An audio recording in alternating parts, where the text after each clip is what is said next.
In this video, I will take a look at the new John Wayne silver coin from the island nation of Tuvalu.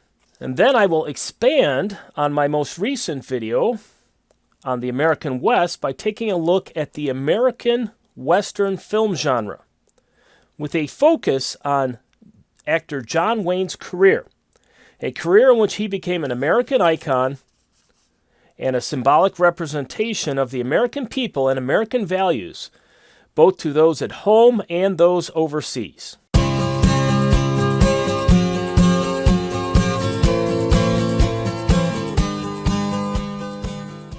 My father was a huge fan of the Western genre of movies, and he very much admired John Wayne. So when I was a child at home, oftentimes we would have Western movies on the television. And more often than not, many of those were John Wayne movies.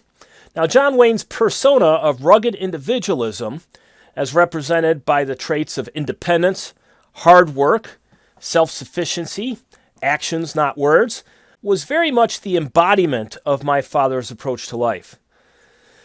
My father came out of extreme poverty, and he had a very limited formal education. But he outworked everyone around him, and over time he became a very prosperous man. Sadly, my father died unexpectedly towards the end of last year. We thought we had 5 to 10 more years with him, and then all of a sudden, out of nowhere, he was gone. I miss him, and I dedicate this video to him. Okay, so let's take a look at the John Wayne 1-ounce silver dollar from the island nation of Tuvalu. I've put a photo of my coin on the screen here. I took a picture of the obverse and the reverse, and so they're pictured there on the screen.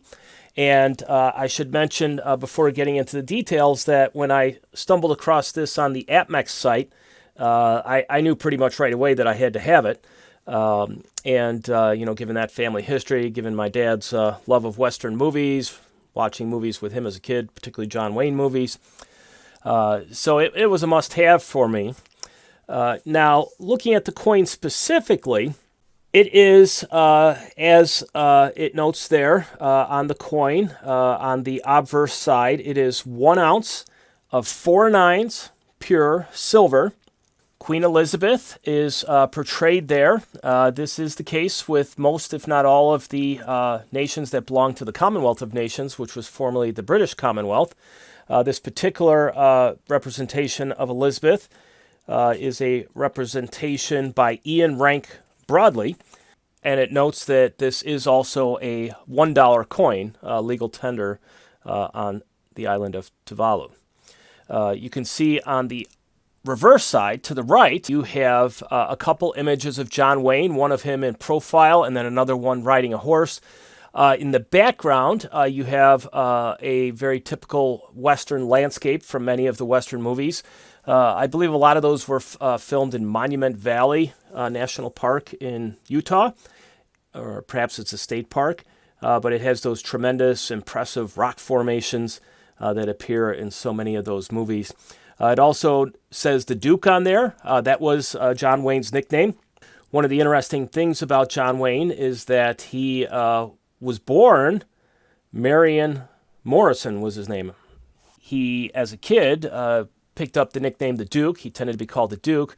But when he began acting in the movies, particularly his first big role, he was asked to change his name to John Wayne. So thereafter, he was known as John Wayne, but he preferred to go by the Duke. Now, if you take a little bit of a closer look up here, this is a little bit more of a close-up look at the reverse side. You can see the Perth Mint P there in the background to the back left of the horse there.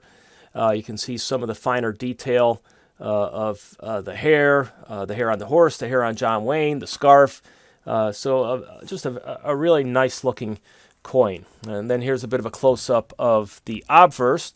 You can see some of the detail on the crown or the headpiece that the Queen is wearing, as well as her hair as well.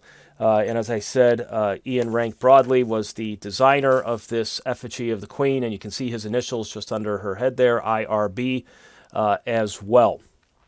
So now let us turn our discussion to back to the West, picking up from our previous video, which was on the topic of Western expansion and associated coins. When we left off in that video, the frontier had closed. It was declared closed basically by the U.S. government in 1890. Western expansion was complete, and many Americans in the early 20th century became nostalgic for that era of Western expansion, for what came to be known as the Old West, and in some ways a romanticized view of that time period emerged. And we're going to see that represented in some of the entertainment forms of the day. First in radio shows, and then ultimately in movies and then television. This brings us to the Old West in film. So you have this romanticized vision of the West, the Wild West, the Old West. The West is associated with many American characteristics that Americans took pride in. Some of those brought forth by the frontier thesis of Turner, the idea of Americans as independent and self-sufficient and hardworking and tough and able to overcome adversity. An idea that, kind of a sensibility that Herbert Hoover, the president, referred to as rugged individualism. So with the invention of film and the invention of movies, this is going to become a popular theme. And ultimately, in the 1950s, in particular, is going to be arguably the most popular genre in American film. That's going to bring us to John Wayne. Okay, John Wayne became arguably the most famous Western movie actor of all of them, if not the most famous American movie actor, period, during the 20th century. John Wayne's story is an interesting one. In many ways, it's a very all-American story. John Wayne was born in Iowa, and as a young child, they moved out to California. And he was a good student, and he won a football scholarship to the University of Southern California. And so he was playing football there, and then he had an accident while surfing. He broke his collarbone, messed up his shoulder a little bit, and that ended his football career, and he lost his football scholarship. And he had to leave school after, I think, 2 years. And through some connections, he found himself on a movie lot out there in Los Angeles, doing basically physical labor, carrying props around, running errands, all that type of stuff. And eventually he was noticed. He was a pretty striking physical specimen. He was tall, muscular, broad-shouldered. He caught the attention of some of the directors there, and eventually switched over from working behind the scenes to acting in some of the movies, beginning with some bit parts. Now, at the time, they had kind of a dual movie system, what came to be known as A movies and B movies. The A movies were kind of the big blockbuster type high-budget movies that had the big stars of the day in them. And the B movies were very low-budget, quickly produced movies that were generally intended for rural audiences or for Saturday matinees that children often attended. And those movies tended to be pumped out really quickly. They weren't very high. The actors did not get a lot of pay. And John Wayne found himself working in some of those B movies. In 1930, he got a break, and he got a key role, a lead role in a movie called The Big Trail, which was an A movie.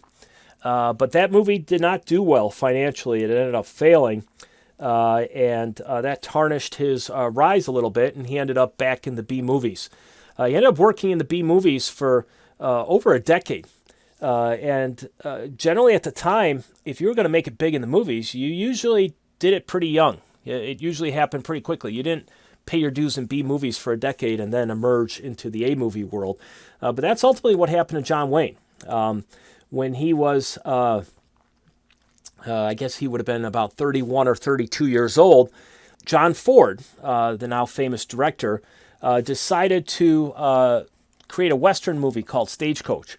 And he had run cross paths with John Wayne on the movie lots back in the day, remembered him, and he had seen his work in some of the B movies, and he saw something there that he thought would work. And so John Wayne was cast in this movie Stagecoach. It was an ensemble movie. It was basically about a group of passengers in a stagecoach on an overland journey. And John Wayne really stood out in the film. And he then is going to basically transition into being an A-movie actor. And then in the late 1940s, he's going to break through and become basically a megastar. All told, he was in 169 films. His last film was released in 1976. So basically, he was in the business as an actor for almost 50 years. That last film was called The Shootist, in which he portrayed an aging old gunfighter who was dying of cancer. Ironically, just 3 years later, he himself would pass away due to cancer. From then on, it was A movies for John Wayne. And in the late 40s, Red River, The Sands of Iwo Jima, and She Wore a Yellow Ribbon were movies that transformed him into a megastar. Over the course of his career, his movies grossed more than any other actor of his generation. And he ranked in the top 10 in box office popularity, as measured by ticket revenue, for 24 of the next 25 years, including 4 number 1 finishes. Now, on the screen here, I have a list of some of what are considered his better films. The 3 that are really the top tier, top shelf films are The Searchers, Red River, and Stagecoach.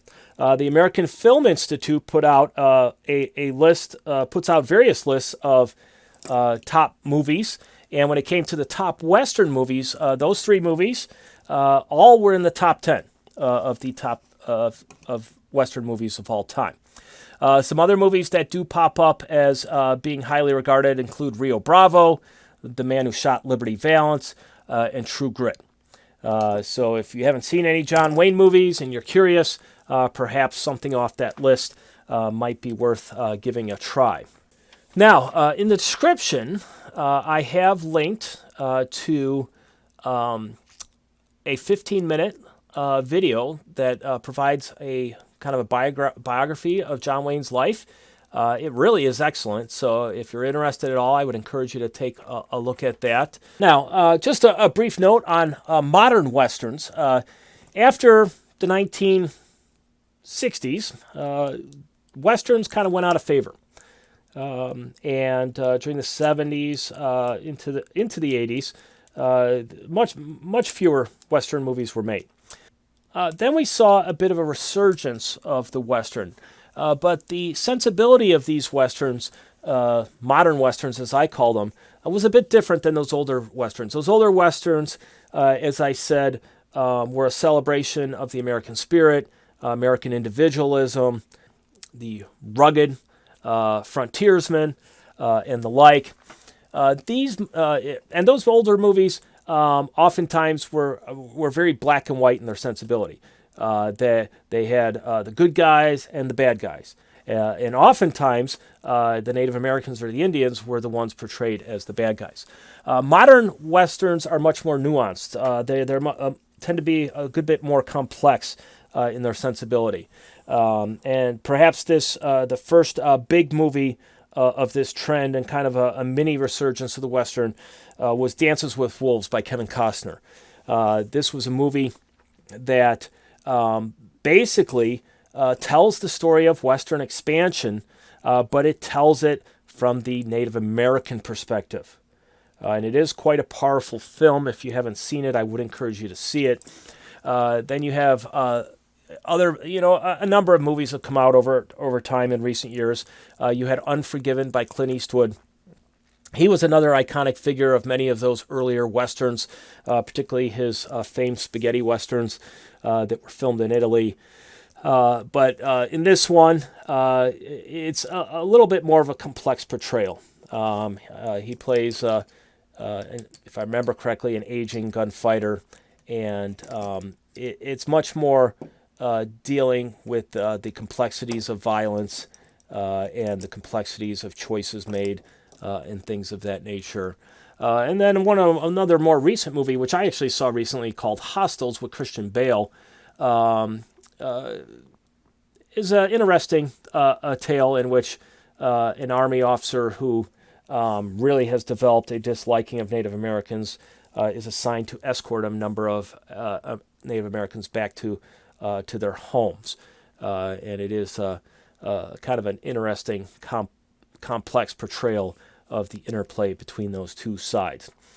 Okay, so just to close up here, kind of capturing with this theme of modern sensibilities and maybe looking back at the West in a little bit of a different way, taking on board a little bit more of the Native American perspective and the like. This is a silver round from the Silver Shield series, came out in 2018.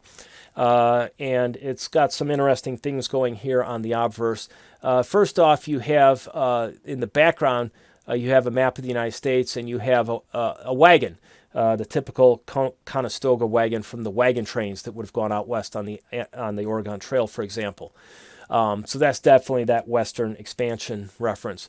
But the image in the foreground is different. Okay, it's a much different look at things. It has a Native American chief here portrayed very nobly, standing upright, standing tall, and then he's being faced with a gun. Okay, and it doesn't show who's holding the gun, but obviously by the sleeves it looks like possibly a military officer, maybe a Union Army officer, ultimately representing the U.S. government and its expansion. And then it says never trust government on it. Okay, and so this kind of has a dual significance. I think it's hearkening back to many of the agreements that the United States did break with Native Americans over the course of history, oftentimes making promises in exchange for land and stating that there would be an acceptance of the Indians then where they were, but then later changing the mind and taking that land. But I also think there's a more modern message here, and this is part of kind of the modern libertarian movement, maybe the modern Tea Party movement, kind of a response to the ever-continuing growth in power of the American government, and hearkening back to a certain extent to the American Revolution and some of the ideas of government that were put forth by the American founders, in this idea of that government is always suspect, all right, that the abuse of power is always potentially there, and that one should be careful when it comes to the concept of government. So, anyways, quite a long video here. I thank you very much if you've stuck along with it. I hope you got something out of it. Please hit the like button if you did. If you're not a subscriber, please hit subscribe. That'll help me out tremendously. If you have any thoughts you'd like to share, put them down in the comment list. Until next time, I hope you have a great day.